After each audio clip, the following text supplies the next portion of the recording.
Hi, Mark. I am Ting. My number is 10. Margaret Heffernan dared to disagree. In Oxford in the 1950s, there was a fantastic doctor who was very unusual, named Alice Stewart. And Alice was unusual partly because, of course, she was a woman, which was pretty rare in the 1950s. And she was brilliant. She was one of at the time, the youngest fellow to be elected to the Royal College of Physicians. She was unusual too because she continued to work after she got married, after she had kids, and even after she got divorced and was a single parent, she continued her medical work. And she was unusual because she was really interested in a new science, the emerging field of epidemiology, the study of patterns in disease. But like every scientist, she appreciated that to make her mark, when she needed to do was find a hard problem and solve it. The hard problem that Alice chose was the rising incidence of childhood cancers. Most disease is correlative with poverty, but in the case of childhood cancer, the children who were dying seemed mostly to come from affluent families. So, what she wanted to know could explain this anomaly. Now, Alice had trouble getting funding for her research. In the end, she got just £1,000 from the Lady Tenta Memorial Prize, and that meant that she knew she only had one shot at collecting her data. Now she had no idea what to look for. This really was a needle in a haystack sort of search, so she asked everything she could think of. Had the children eaten boiled wheat? Had they consumed colored drinks? Did they eat fish and chips? Did they have indoor or outdoor plumbing? What kind of life had they started school? And when her carbon-copied questionnaire started to come back, one thing only jumped out with the statistical clarity of a kind that most scientists can only dream of. By a rare rate of 2 to 1, the children who had died had mothers who had been X-rayed when pregnant. Now their fighting flew in the face of conventional wisdom. Conventional wisdom held that everything was safe up to a point, a threshold. It flew in the face of conventional wisdom, which was huge enthusiasm for the cool new technology of that age, which was the X-ray machine, and it flew in the face of doctors' ideas of themselves, which was as people who help patients, they didn't harm them. Nevertheless, Alice Stewart rushed to publish her preliminary findings in the Lancet. In 1956, people got very excited. There was talk of the Nobel Prize, and Alice really was in a big hurry to try to study all the cases of childhood cancer she could find before they disappeared. In fact, she need not have hurried. It was fully 25 years before the British and American medical establishment abandoned the practice of X-raying pregnant women. The data was out there. It was open. It was freely available, but nobody wanted to know. A child awake was dying, but nothing changed. Openness alone can drive change. So for 25 years, Alice Stewart had a very big fight on her hand. So, how did she know that she was right? Well, she had a fantastic model for thinking. She worked with a statistician named George Nail, and George was pretty much everything that Alice wasn't. So Alice was very outgoing and sociable, and George was a recluse. Alice was very warm, very empathetic with her passions. George frankly preferred numbers to people, but he said this fantastic thing about their working relationship. He said, "My job is to prove Dr. Stewart wrong." He actively sought this confirmation, different ways of looking at her models, at her statistic, different ways of crunching the data in order to disprove her. He saw his job as creating conflict around her theories, because it was only by not being able to prove that she was wrong that George could give Alice the confidence she needs to know what she does. It's a fantastic model of collaboration, thinking partners who aren't echo chambers. I wonder how many of us have, or dare to have, such collaborators. Alice and George were very good at conflict. They saw it as thinking. So what does that kind of constructive conflict require? Well, first of all, it requires that we find people who are very different from ourselves. That means we have to receive the neurobiological drive, which means that we really prefer people mostly like ourselves.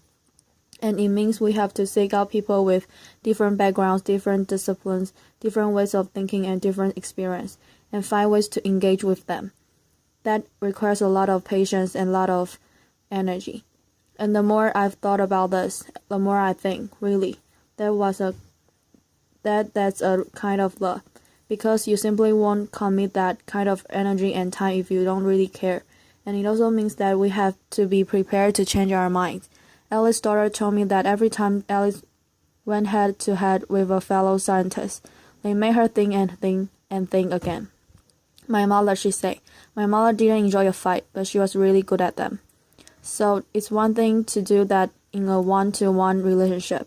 But it strikes me that the biggest problem we face, many of the biggest disasters that we've experienced, mostly haven't come from individuals, they've come from organizations, some of them bigger than countries, many of them capable of affecting hundreds, thousands, even millions of lives. So how do organizations think? Well, for the most part, they don't. And that is because they don't want to. It's really because they can't. And they can't because the people inside of them are too afraid of conflict. In surveys of European and American executives, fully 85% of them acknowledged that they had issues or concerns at work that they were afraid to raise, afraid of the conflict that would provoke, afraid to get embroiled in argument that they didn't know how to manage, and felt that they were bound to lose. 85% is a really big number. It means that organizations mostly can do that George and Alice so triumphantly did. They can think together, and it means that people like many of us who have run organizations and gone out of our way to try to find the best, very best people we can, mostly fail to get the best out of them. So how do we develop the skills that we needed? Because it does take skills and practice too. If we aren't going to be afraid of conflict, we have to see it as thinking, and then we have to get really good at it. So recently, I worked with an executive named Joe, and Joe worked for the medical device company, and Joe was very worried about the device that he was working on. He thought that it was too complicated, and he thought that its complexity created margins of error that could really hurt people. He was afraid of doing damage to the patients he was trying to help. But when he looked around his organizations, nobody else seemed to be at all worried. So, he didn't really want to say anything. After all, maybe they knew something he didn't. Maybe he did look stupid, but he kept worrying about it. And he worried about it so much that he got to the point where he thought the only thing he could do was leave a job he loved. In the end, Joe and I found a way for him to raise his concern. And what happened then is what almost always happens in this situation. It turned out everybody had exactly the same questions and doubts.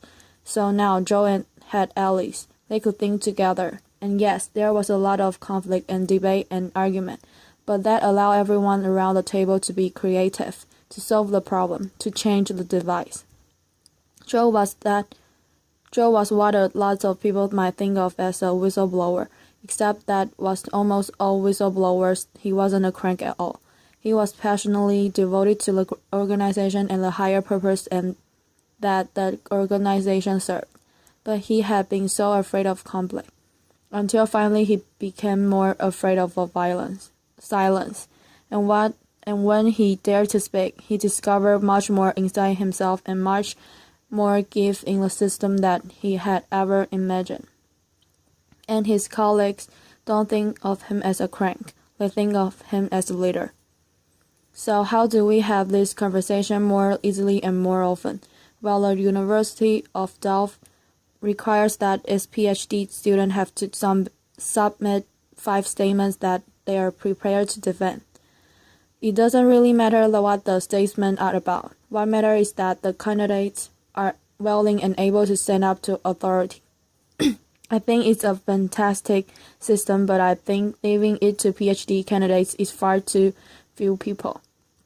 And when too late in life, I think we needed to be teaching these skills to kids and adults at every stage of their development, if we want to have thinking organizations and a thinking society. The fact is that most of the biggest catastrophe that we have witnessed rarely come from the information that is secret or hidden. It comes from information that is freely available and out there, but that we are willfully blind to, because we can't don't want to handle, the conflict that it provokes. But when we dare to break the silence, or when we dare to see and we create conflict, we enable ourselves and the people around us to do our very best thinking. Open information is fantastic.